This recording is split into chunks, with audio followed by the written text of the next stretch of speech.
Hi everyone, my name is Daya Matsuzaka, and today we're going to be working with Chapter 3.4, Table and Data Scatter Plots. So we're kind of looking at different types of data today, and just kind of recognizing them. And we're going to be working with, using them and questions and solving them later. But for this lesson, we're just running you through what kind of tables and data that we have. So the first one is table data. Table data is something that looks like this. And on the plane, it looks something like this, where we have for some x value, 1, 2, 3, 4, 5, whatever, we have the y value that corresponds to that x value, which in this case is literally just the x value. So 1 is corresponding to 1, 2 corresponds to 2, 3 corresponds to 3, and as follows. And this is called the discrete data because we have discrete points, right? We don't have any data for, say, 0.5. What is 0.5? Like when x is equal to 0.5, what is y? We don't know. It's not given in the data. What's given is for these discrete points, 1, 2, 3, 4, 5, we have y. So that's a table data. We have something called a bar diagram, right? I think you've seen this before, bar graph, right? Where you're just literally looking at, the x-axis, and this is usually given a label. In this case, it's the label's on top. So this one's red, this one's blue, this one's green, this is purple. Maybe this is how many students like the color red? How many students like the color blue? How many students like the color green? Color purple? And the x-axis, it doesn't actually give us much information. What does give us information, though, is the y-axis, right? This tells us how much people actually like red, or like blue, like green, like purple, right? These choices could be anything, and this is how to read the bar graph is just look at the y-axis for each corresponding data, right? So for the green, you read this point. For blue, you read this point. For red, you read this point. For purple, kind of sneak in between here, red and blue. And that's the values that read. This is A, this is B, C, D. That's how you derive data from the bar graph. Now, sometimes you have something called line graphs, right? A line graph is something that is kind of the opposite of table data, where now it's really continuous. So for any point on the x-axis, we can find some y value. So in this graph, you're talking about the fiscal week. So it's kind of technically discrete in the sense that there's discrete numbers of weeks, but we kind of connect all these discrete points to get something called line of best fit, which we're going to do in a bit. But now this line, which the line graph itself, is actually a continuous graph because we can go at any point. Say we look at this point, right? There's a corresponding y value. How about at this point?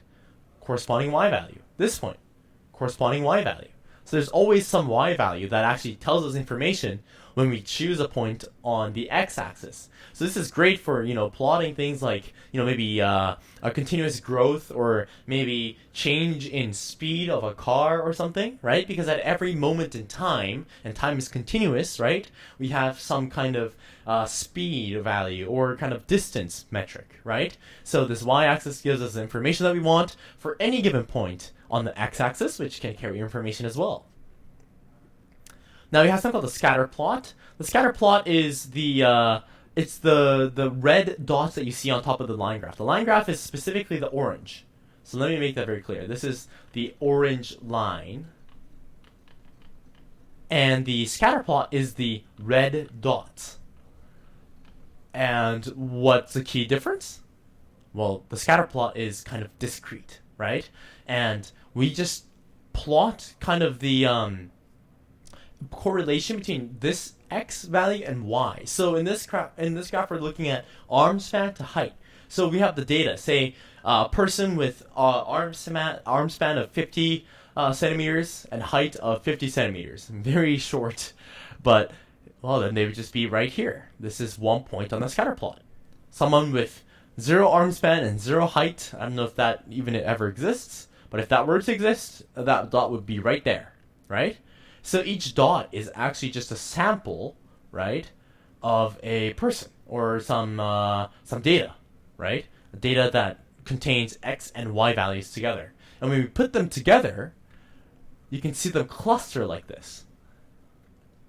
And we call this the line of best fit, such that it is the approximate linear or quadratic line that shows the aggregate trend of the scatter plot data. So in this case, you can see that they cluster here, and the line of best fit goes straight through, which is this blue line.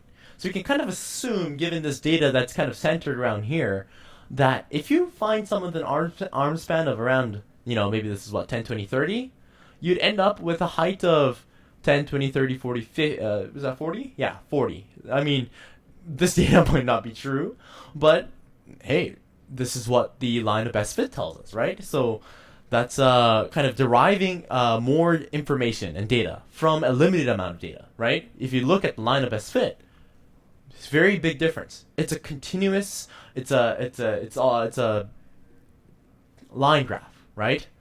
You can find a y value for every x value, but the scatter plot you can't. It's discrete. So it's continuous information and not continuous or discrete data, very different. But you can actually arrive at a continuous data by figuring out what the line of best fit is. And feel happy to know that you will never actually have to compute the line of best fit on the SAT. You're just told to kind of make inferences off of them, or to actually look at them and be able to tell that's a line of best fit. So you might get something like this scatter plot here, right? Then the line of best fit is obviously something that kind of goes through them, right? A question on the SAT could be like, which one of these lines is the line of best fit? And it's obviously this one, right? If this is the scatter plot, I mean, it's the closest line. And that's the kind of questions that you'll get. So it's not too difficult, just know the definition. Okay, so we have something called a histogram or a dot plot, which just kind of, it's something called variation, where you're looking at the point called the mean, which you're going to figure out later, but we're looking at how scattered your data is. So say we have this data from 1 to 5, right? We're just plotting all the people into the line. So say this could be like number of pencils owned, number of pencils owned by a student. So if you, for example, own 8, then you'd be right here. If you owe 0, none, you would be right here. If there were 10 students that owned 0 pencils, then there would be 10 dots right here. And so it's showing you where people actually lie in terms of the data. Now, you can actually have a continuous version of this, which is called a histogram. So it would look something similar to this. Let's say this is 0, where a histogram looks kind of like a bar graph, but for every point you can find a variance, right? So people are scattering like the following. So say we have this nice scatter, this nice variation, right? Very symmetric. Well, at any point, right here, for example, we have that data. Right here, we have this data. At 0, we have that data. What about 0.5? Well, if it's here, then we have the data. But in the scatter plot, in the dot plot, we don't have the data, right? There is no such thing as 0.5 pencils or 1.5 pencils, right? That's why this is discrete, whereas a histogram is continuous. And that's it for today. I'll see you in the next video.